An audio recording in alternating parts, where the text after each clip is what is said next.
Hello student, स्वागत है आपका। मैं देश दीपक सिंह। आज हम लोग चर्चा करेंगे एक नए अध्याय की एक नई इकाई जो यूक्लिड की ज्यामिति के परिचय पर आधारित है, इंट्रोडक्शन टू यूक्लिड ज्योमेट्री।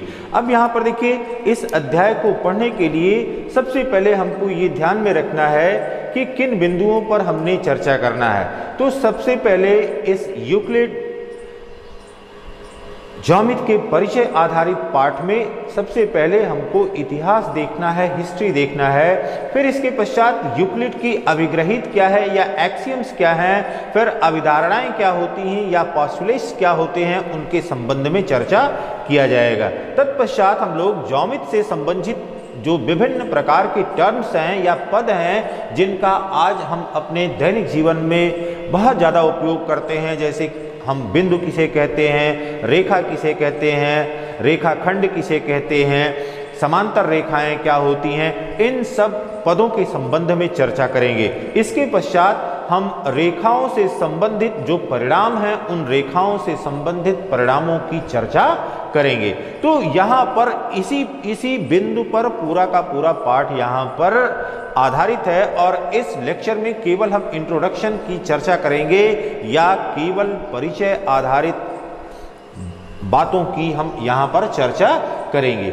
अब यहाँ पर देखिए, जब हम ज्योमेट्री की बात करते हैं तो ज्योमेट्री में होता क्या है। अब देखिए, ज्योमेट्री दो शब्दों से मिलकर के बना हुआ है। जियो मीन्स होता है पृथ्वी या भूमि, और मैट्रिन का अर्थ होता है मापन। तो जियोमेट्री का अर्थ क्या हुआ? जियोमेट्री का अर्थ हुआ भूमि का मापन। अब ये देखिए, जो एंशिएंट सिविलाइजेशन था या प्राचीन सभ्यताएं थी, उन प्राचीन सभ्यताओं में किसी न किसी रूप में भूमि के मापन की आवश्यकता पड़ी होगी, जिसके कारण ज्यामिति का विकास हुआ।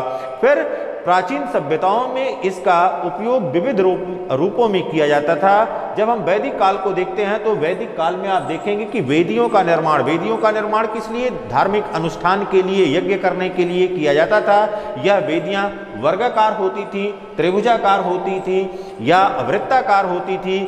तो घरेलू अनुष्ठान जो किए जाते थे सामान्यतः वर्गाकार वेदियों में किए जाते थे। आज भी आप देख सकते हैं जो पूजा की वेदी बनती है वह स्क्वायर रूप में या वर्गाकार रूप में होती है। इसी प्रकार से जो आयताकार, त्रिभुजाकार, समलंब, इन सब का सम्मिलित रूप होता है, उसका उपयोग आमजन के धार्मिक अनुष्ठान में किया जाता है। इसी प्रकार से जब हम श्रीयंत्र की बात करते हैं तो श्रीयंत्र आप देखते हैं आज भी घरों में, दुकानों पर, स्थानों पर लगा रहता है। तो ये श्रीयंत्र में 9 समबाहु त्रिभुज हैं जो एक दूसरे के साथ लगे रहते हैं। अब यहाँ पर देखिए, हमने कहा कि प्राचीन सभ्यताओं को अगर हम देखें, प्राचीन सभ्यता में चाहे वो मिस्र की सभ्यता हो या सिंधु घाटी की सभ्यता हो, इन सभी सभ्यताओं में आप देखेंगे कि नगरों को किस प्रकार से बसाया गया, किस प्रकार से व्यवस्थित ढंग से बसाया गया, स्नानागार किस प्रकार से बने हुए थे, मूर्तियां किस प्रकार से बनी हुई थी, बर्तन किस प्रकार से बने हुए थे या अन्न के भंडार किस प्रकार से बने हुए थे। तो उनको किसी न किसी रूप में ज्यामिति की जानकारी अवश्य रही होगी। केवल उस ज्यामिति की जानकारी को उन्होंने संग्रहित नहीं किया होगा या वह उसका केवल उपयोग जानते थे। अब यहाँ पर बात आती है कि जब हम ग्रीक की बात करते हैं या यूनान की बात करते हैं तो यूनान ने ज्यामिति के विकास में महत्वपूर्ण योगदान दिया है। अब इसमें सबसे पहले बात आती है थेल्स की, जो गणितज्ञ थे। इन्होंने बताया कि वृत्त का व्यास वृत्त को 2 बराबर भागों में विभाजित करता है। और आज आप जानते हैं कि अगर किसी वृत्त को हम लें और एक व्यास AB खींचें तो यह AB व्यास इस वृत्त को 2 बराबर भागों में विभाजित कर देता है। इसी प्रकार से यूनान के ही दूसरे गणितज्ञ जो कि पाइथागोरस के नाम से प्रसिद्ध हैं और काफी लंबे समय से आप पाइथागोरस के बारे में पढ़ते आए हैं, यह समकोण त्रिभुज पर आधारित है। यह समकोण त्रिभुज पर आधारित प्रमेय है। इस प्रमेय में कहा गया है कि कर्ण पर बना वर्ग, किसी समकोण त्रिभुज में कर्ण पर बना वर्ग शेष दोनों भुजाओं पर बने वर्गों के योगफल के बराबर होता है। AC का वर्ग बराबर AB का वर्ग प्लस BC का वर्ग। इसी प्रकार से यूक्लिड ने क्या किया? यूक्लिड ने तार्किक रूप से जो भी उस समय तक ज्ञान थे हमारे पास, उस ज्ञान को प्रमाणित करने का प्रयास किया। जैसे हम कोई कथन लें कि सभी मनुष्य नश्वर हैं, और दूसरा कथन है कि मोहन मनुष्य है। तो जो लॉजिक हमारे पास आती है या लॉजिकल रिजल्ट आता है वो बताता है कि मोहन क्या है, नश्वर है। अब यहां पर देखिए यूक्लिड ने, हमने कहा कि उस समय तक जो भी ज्ञान था उस ज्ञान को संग्रहित करने का प्रयास किया और उनको समस्त ज्ञान को एकत्रित किया और एकत्रित करके अपनी पुस्तक, जिसको उन्होंने एलिमेंट कहा, इसमें संग्रहित किया।